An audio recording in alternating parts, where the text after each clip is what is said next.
The mathematician Heinz Strobel is the man who's designed the snapology figures that we've built in class. We've made the icosahedron, which had the 20 equilateral triangular faces, and that's the figure we gave to the Buxtons last weekend.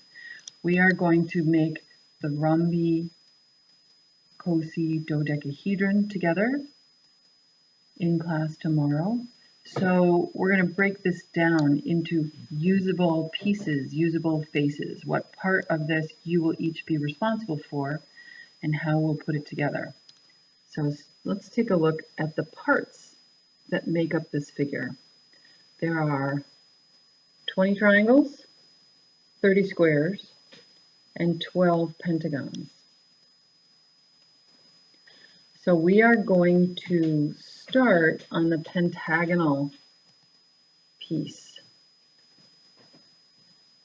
And each of you are going to make one face with a pentagon, 2 squares, and a triangle. And then we're going to see what other parts we need to put these together. So for the rhombicosidodecahedron, each of you are going to come to your group tomorrow with a part that looks like this. This is one pentagonal piece, followed by a square piece, followed by a triangle, followed by a square. And this breakdown tells you what each vertex is going to look like. This 3, 4, 5, 4 tells you that a triangle, a square, a pentagon, and another square all come together at every vertex. And you can see that here when this pops up: triangle, square, pentagon, square. And when we flatten our part down, it's easy to see that at this vertex we have, from this top pentagon, we have a pentagon followed by a square, followed by a triangle, followed by a square. So that's what the notation 3, 4, 5, 4 means. So this shouldn't take long for each of you to construct, and I'm going to do one for you. You're going to need your 4 structural pieces. That's the pentagon, the square, the triangle, and the square.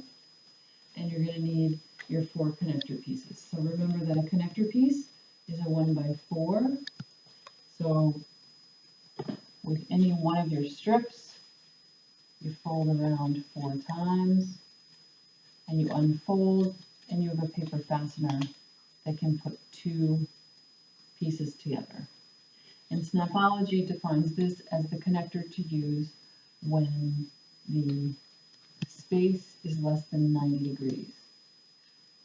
There's another connector you use when the space opens up to more than 90 degrees. So the pentagon is going to be a 1x10 piece, because if you remember when we made the triangular faces, they were 1x6s, so that each side was double thickness. The square we'll make with a 1x8 piece, and the triangle we'll make with a 1x6 piece. And we make those structural pieces simply by folding your structural color around any other strip. We'll go ahead and make the 1x10 for the pentagon. And you'll find that even though this is an 11-inch piece of paper, with all of the overlap, because this is fairly thick cardstock, it uses the whole 11 inches, even though it's a 1x10.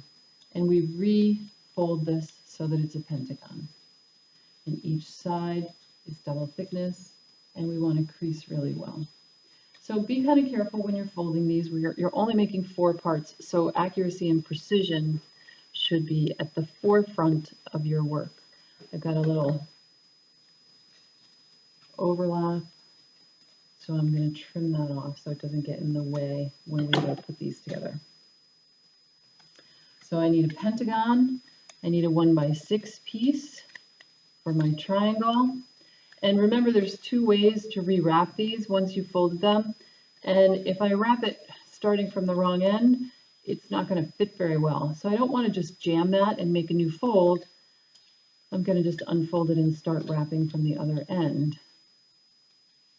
And that folds together really well.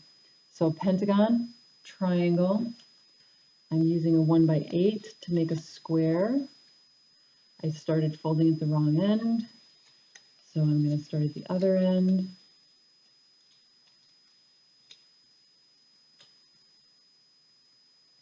And one more 1x8.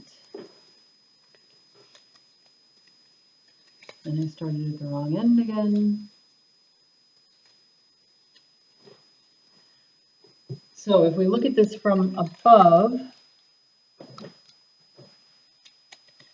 we want to put them together in such a way that we have a pentagon, followed by a square, followed by a triangle, followed by a square. So I have my pentagon, followed by a square, followed by a triangle, followed by another square. And remember that your fasteners need to all have the folded edge on the same side. So there is a bottom and there's a top. We want all of the openings to fold away. So I'm just going to keep the work upside down. And I've lost my square.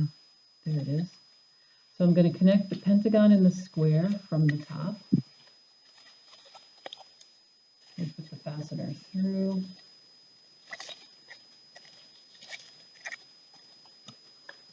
So pentagon, square, followed by triangle.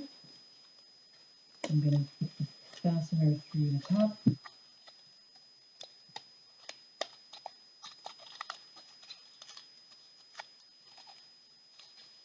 Turn it over and fold each tab down.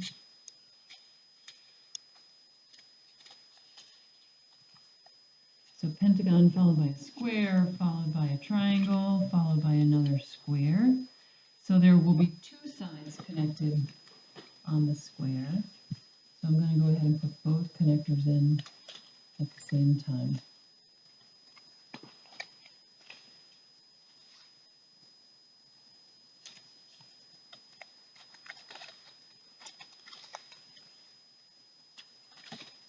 I lost my square.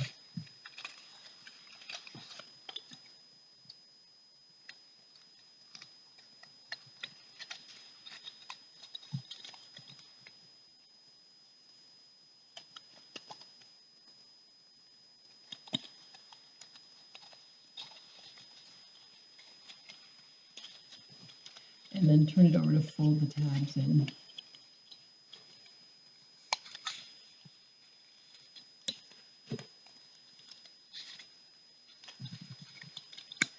This one should hold together easier than the equilateral triangles you made the last time.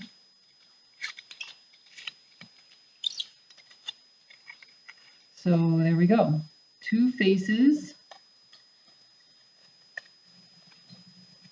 that we could actually start attaching already. So we've just made a pentagon, square, triangle, square.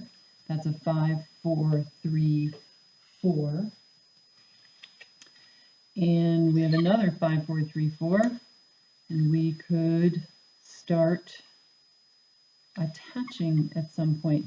So when you get back to your teams, you'll figure out how to put these together. But this is what you're expected to come to class with. One finished vertex with a 3, 4, 5, 4.